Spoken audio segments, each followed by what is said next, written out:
Personally, I think that the callers deserve to get sued there.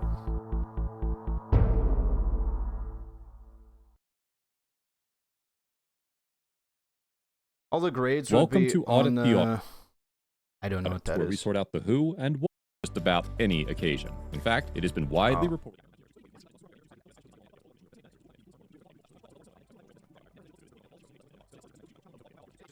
Sponsoring this episode. On April 29th, 2021, the Oklahoma City Police received a 911 call from an individual. Dude, this looks like a bad sitcom or something. This looks like a TV show. Claiming to be Duncan This looks Johnson like a cast. about an African-American male hiding in the Brooklyn bushes Nine-Nine? outside of the Carver Transitional Center, which is a halfway house in Oklahoma City, Oklahoma. Sergeant Gappy Miller 1v4 delusional leftist, you say. Hold up. We'll watch it after this. What is the topic? A based. All right, we're going to watch that. from the Oklahoma City Police Department responded to the call and approached First Amendment auditor let's see Floyd Wallace Jr. on the street a few blocks away from the Carver Center. We were just wanting to know why you're hanging out over the Carver Center, just hiding behind the bushes.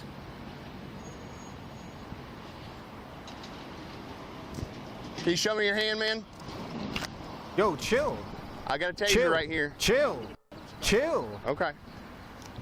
Chill, bro. What the fuck? Holy shit. This guy needs to fucking chill, dude.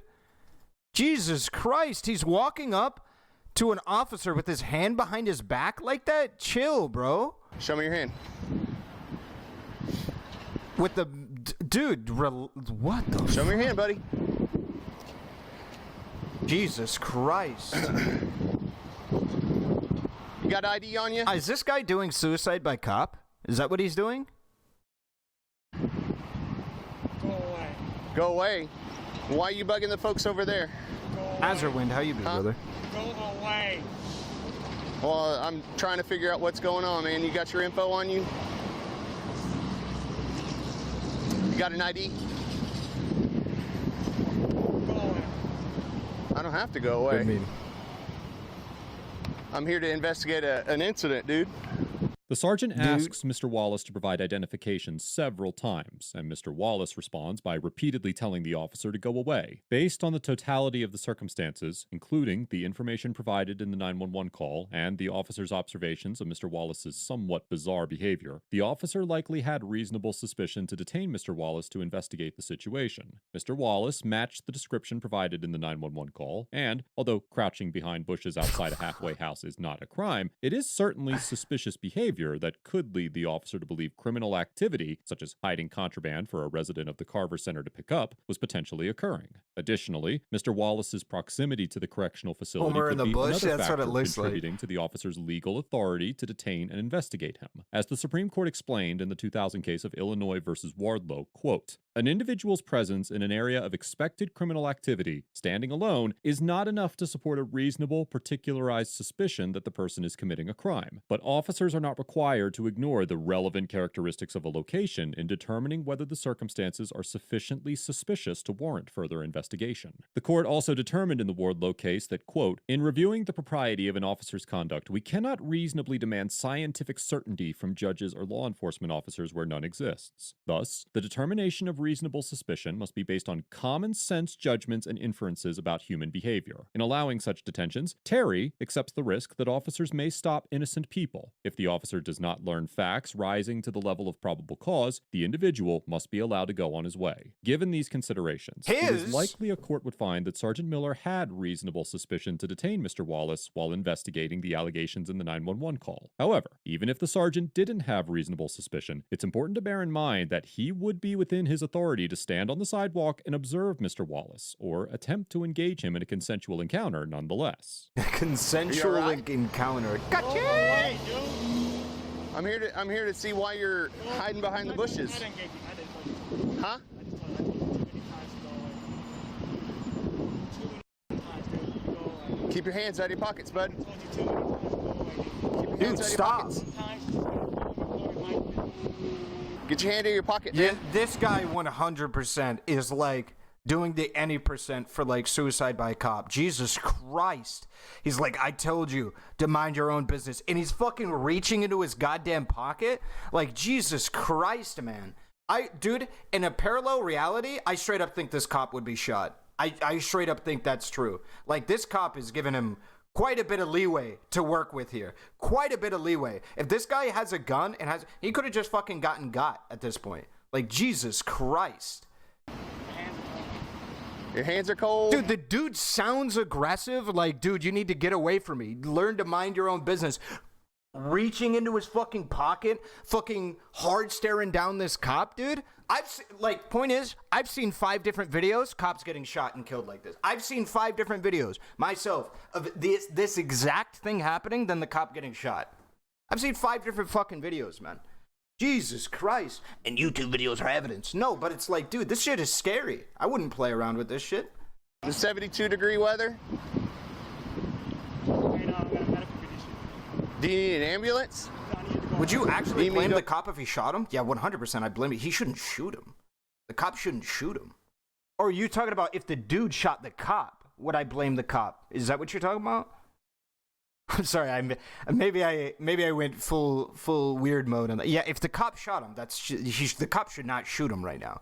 And nor should the other guy shoot the cop. But like, if the cop got shot by this dude, I wouldn't say that the cop was like being stupid or anything like that. But this is a good example of like a gray area that cops sit in, where they like in certain situations, I wouldn't blame a cop. I wouldn't blame this cop right now if he detained this guy and tried to get him into cuffs or what have you. I wouldn't blame him at all right now because this guy is being fucking weird. All right, he's being real fucking weird. Right? I wouldn't blame at all, or what have you. But also, I wouldn't blame him for standing here and doing this. He's just playing with fire, potentially. So, Away. Well, what if the cop tases him right now? I don't know about that one. That one's tough. I don't think I'd be cool with him tasing him. I don't think I would be. I don't think I'd be cool with him tasing him. Unless he was resisting the detention, right? If the dude was like resisting detention, then yeah, maybe. But just like them just standing here right now having a conversation, him just going, hey, just tasing him? Nah. here to help you out, man. Figure out what's going on. How about go away? How about going? Like I said, I'm just here to figure out. The sooner you tell me what's going on, the sooner I can get out of your hair. You understand that? Nice Sergeant meme, Miller Themis. asks Mr. Wallace a series of Wait, questions. are you being serious, Themis? Or I can't tell. Because you're, I can't tell.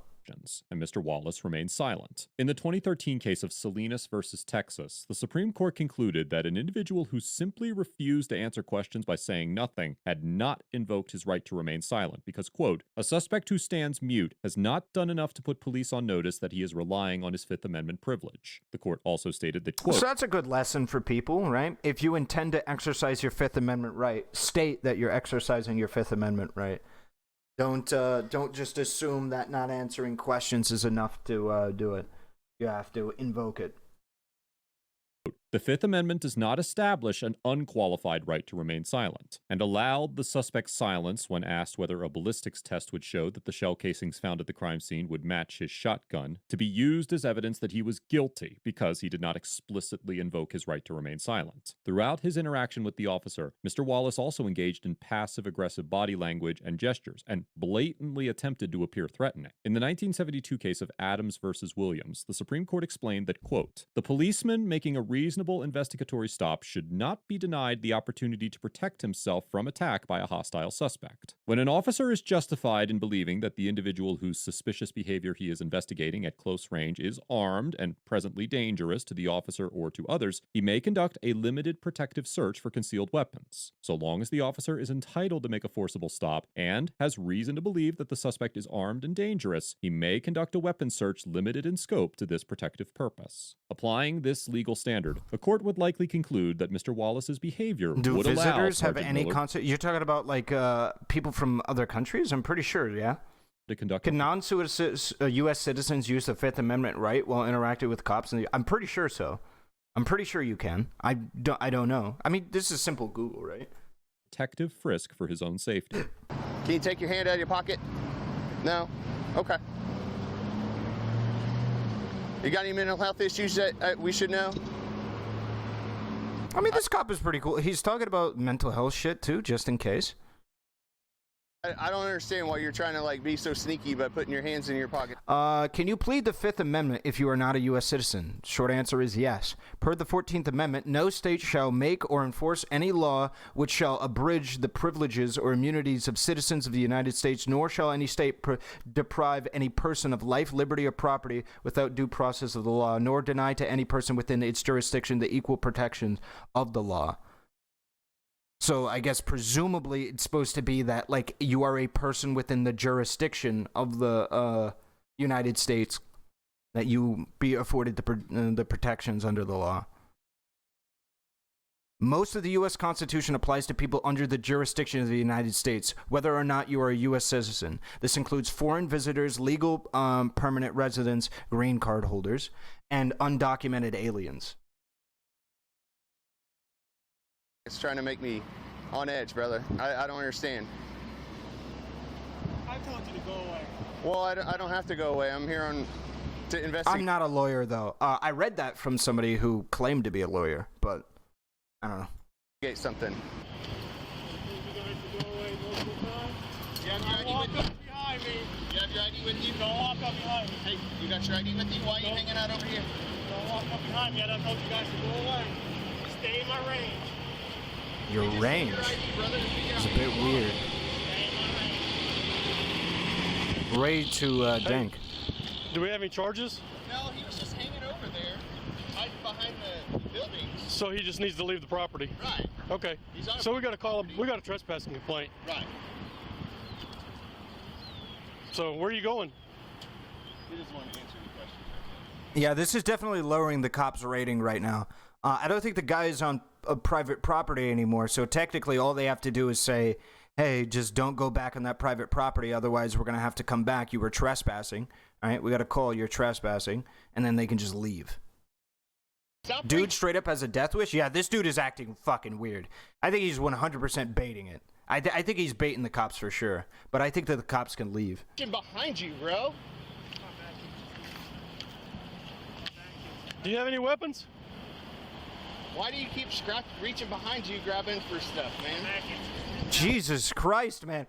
Dude, these cops, this is what I'm talking about, man. These cops like this, man. Say what you want about cops, like, or what have you, right? There's people that always talk about how cops are way too on edge. This is a really good example of people not caring or not paying attention when cops are, like, really lax about situations. Like, this dude reaching in the back of his, like, pants and shit like this should scare the fuck out of you. Like, this is a weird thing that he's doing. Sitting over here, like, fully fucking draped up and shit. This is crazy, all right? And nobody's gonna care, all right? Everybody's just gonna say, whenever a cop has an interaction like this, they just shoot the guy. Right? That's what the ACABers say. Oh, they're just going to shoot him. They're just going to shoot him. And then you get cops like this, right? That are fucking chill, right? This shit is wild, though. This shit is weird. Back itches? Yeah, it looks bad when you do that. You know that, right? It doesn't matter. Doesn't matter? No, okay. My back actually does itch. Bro. Okay. Well, just so you know, I've said it on video. You're being recorded also. So don't go back over to that property. Are you cool with that? Badge number? Have a nice day, sir. Just walk away. What's your name and badge number? Miller 1582. What are you doing? What are you doing? What's that for? What's that for? What's that for? What are you doing? Don't What are you touch doing? me, bro. What are you doing? Don't touch me. Bye-bye. Go away. I'm asking for your name and badge number. It's his hand. That does seem, that's a bit weird of a response from the cop. What's that there?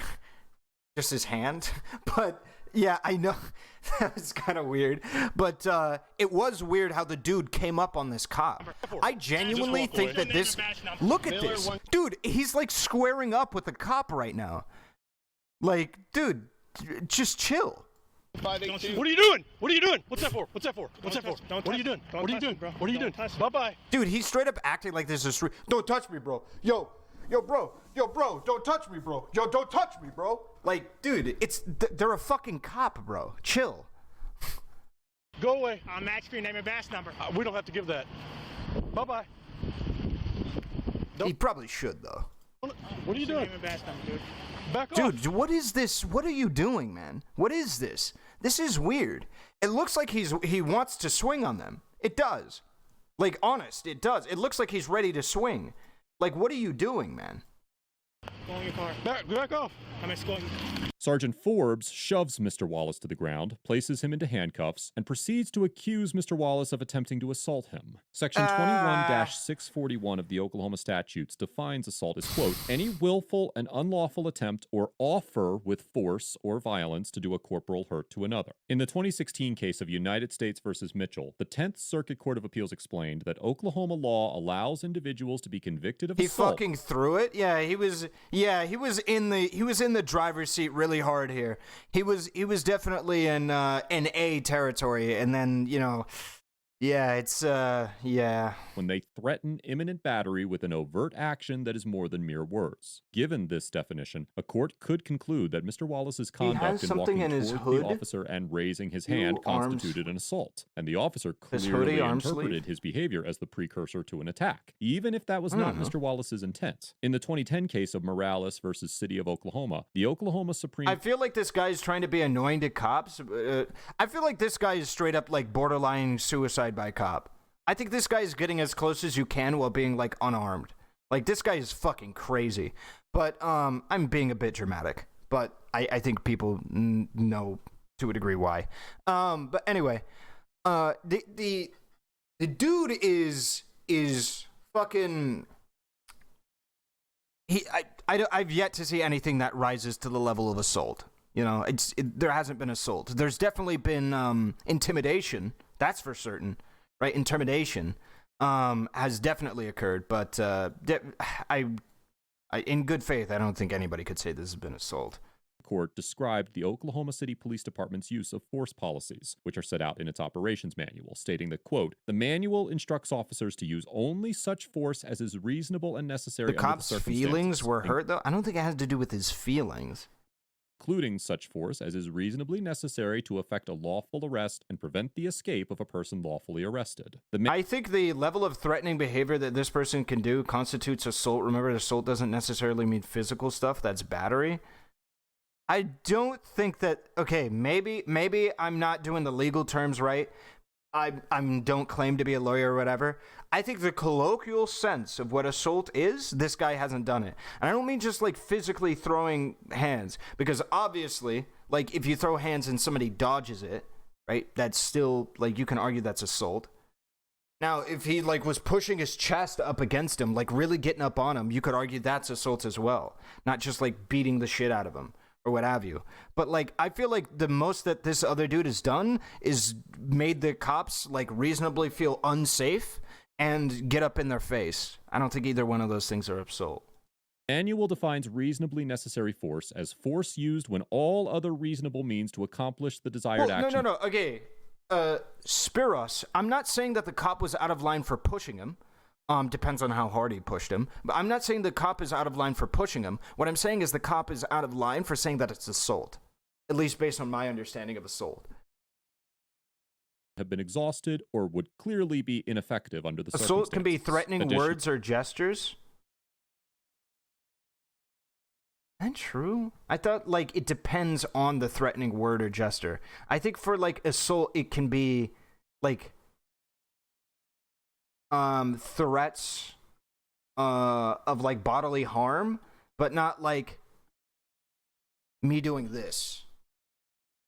Me doing this in front of you, a very clear show that, like, I want to fight you, is an assault. It's not assault. As the U.S. Supreme Court held in the 1989 case of Graham versus Would you Connor. say he made the cop reasonably fear for his life? Yeah, 100%. Yeah, 1 trillion%. Yeah. I'd say that cop should, like yeah, 100%. Yeah. Yeah, 100%. I'd say that cop had a reasonable fear for his life. Yeah, 100%. Quote, all claims that law enforcement officers have used excessive force, deadly or not, in the course of an arrest, investigatory stop, or other seizure of a I'm not a free lawyer, citizen should be so- analyzed under the Fourth Amendment and its reasonableness standard. The reasonableness of a particular use of force must be judged from the perspective of a reasonable officer on the scene, rather than with the 2020 vision of hindsight. Not every push or shove, even if it may later seem unnecessary in the peace of a judge's chambers, violates the Fourth Amendment. The court went on to note that police officers are often forced to make split-second judgments in rapidly evolving circumstances about the amount of force that is necessary in a particular situation. While it is less likely that Mr. Wallace could be convicted of assault for his actions, a court would probably find that Officer Forbes' use of force did not violate the Fourth Amendment, given the lenient standard of reasonableness that courts must apply and the officer's interpretation of Mr. Wallace's conduct. However, the sergeant's use of force did seem to unnecessarily escalate the situation and could be found to have violated the department's use of force policies, as there were likely other reasonable means available to accomplish the desired action. What's going on? I asked you for your name and badge number. I didn't cut you. No, you pulled your fist up at me. No, I didn't. You approached me. You were going to attack. No, I wasn't. I was actually Okay, now you're under investigative detention. The officers placed Mr. Wallace under arrest. He threw really hard here, man. He threw really fucking hard. They were doing so well, and then he threw really hard. And transported him. Why would you start making up, like, fabricating the story after, like, he was, like, had his arm in, like, the back of his fucking, in his pockets the whole time? When you told him to reasonably take his hands out of his pockets, he didn't do it. He had his hand behind his back. He reasonably could have had a weapon there and shit. And when he told him to take his hands out from behind his back, he didn't. Like, those are real fucking things to be worried about. But, like, just because, like, he threw so hard.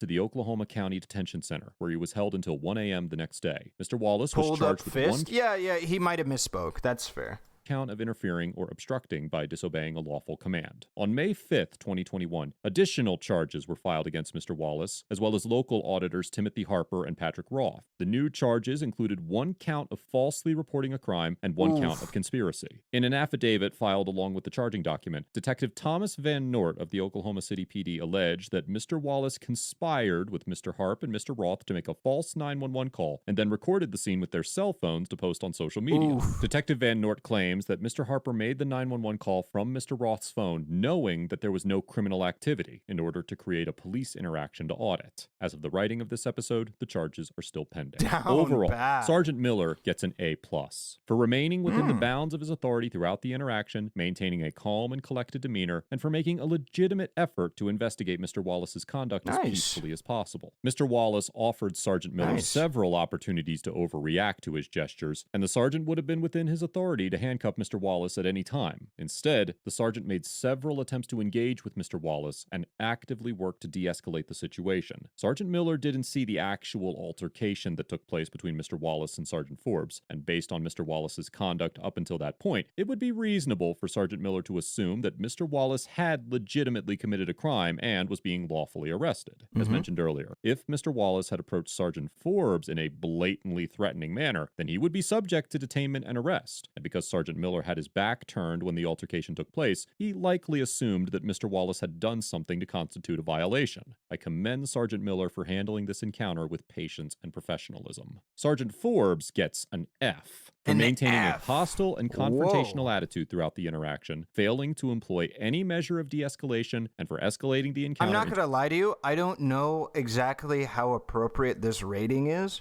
specifically because I don't know when we cut to this cop's footage in comparison to the other cop's footage. So I actually truly, so like this, I personally wouldn't give him an F based on what I saw. I wouldn't give him an F. I'd probably give him a C, a flat C. That's probably where I would give what I would give. It's a flat C. Yeah. To a physical altercation and arrest. There is no doubt that Mr. Wallace F should be shooting an innocent man. I think we could say that F should be the bar should be a little bit higher than that. I don't know. I guess that's up for debate.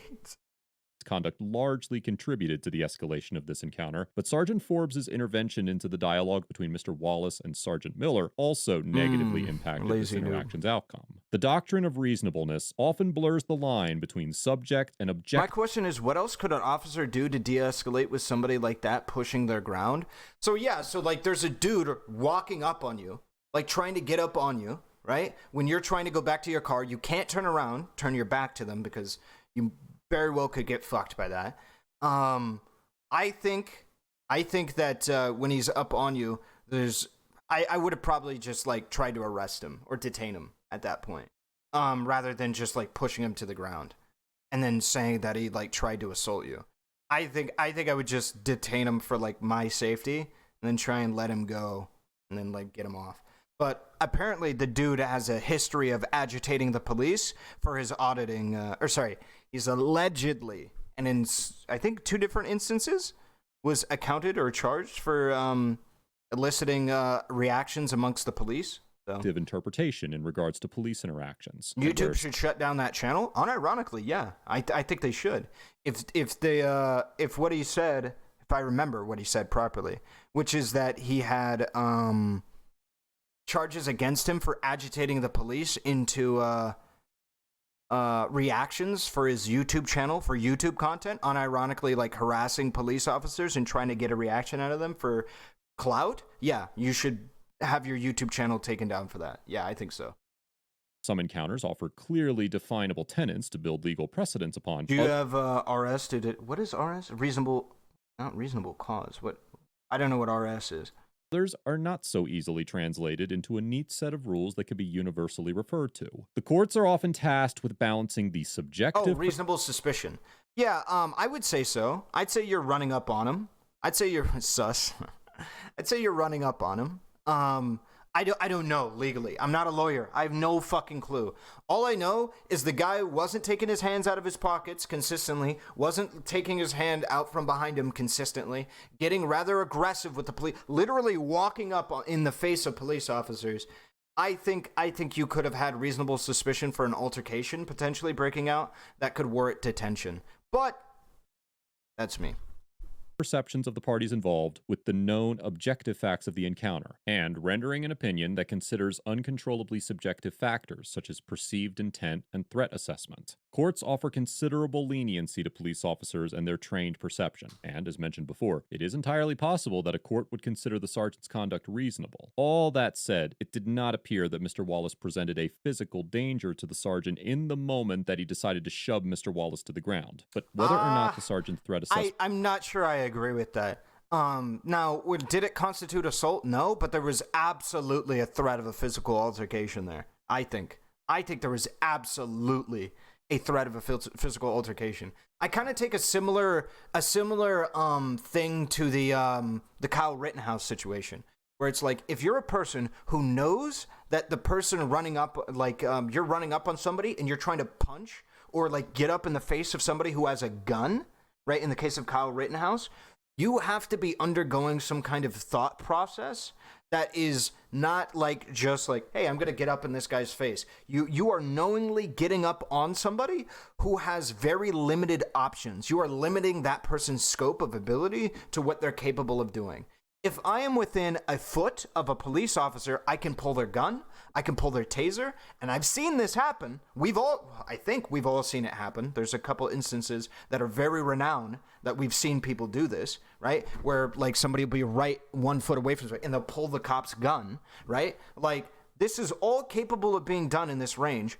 I think that this is, if the suspect or the person in question will not let you disengage from this range, I think that is warranting of some measure of physical force, whether it be detainment or what have you. Now, just pushing them to the ground, probably not. But like stiff-arming them away, I think could be reasonable as well, as something that you can do for sure. I think this was absolutely a case where he could have been worried for his own.